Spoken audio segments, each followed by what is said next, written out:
It's been called one of the sexiest designs of the 20th century.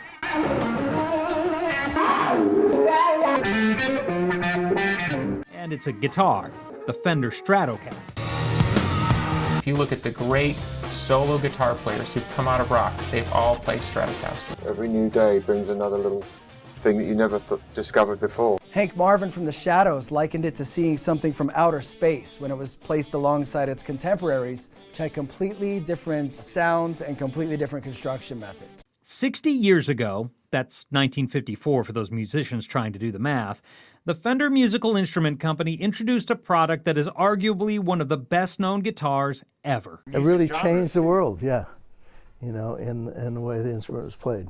Skip Majora would know. A collector since the early 1970s, his guitar collection contains a Fender Strat from almost every year. These are the guitars that actually changed the sound of the music and the ability for musicians to express themselves in a way that never was available before. And it was an almost instant success, right back to what many consider the first big sighting of the Stratocaster.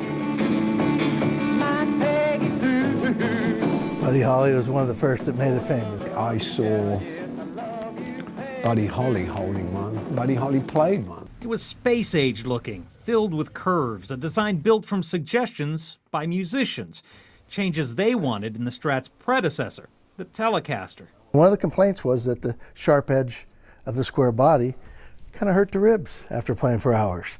So thus the contoured Stratocaster body was a part of the new model guitar they felt they came out with. And the guitar was filled with innovations. The neck of the guitar was bolted on, not glued, which made it easier to replace if something went wrong. Leo thought it was important to stay simple and also affordable.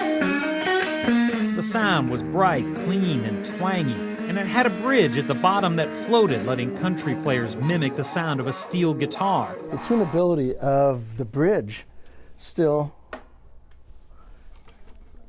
individual tuning capability of intonation, yet the ability to be a trem, which was unique to it in that way.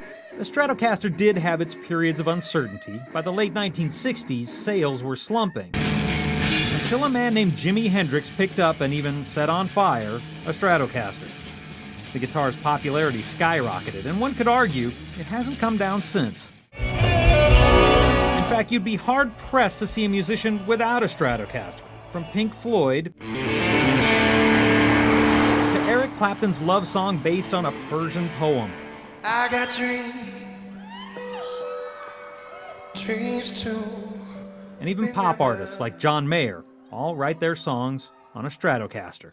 Most musicians, when they hear a song, will know it's a Stratocaster being played. The Strat has arguably been through some minor cosmetic changes. The top of the guitar, called the headstock, got larger and then smaller again.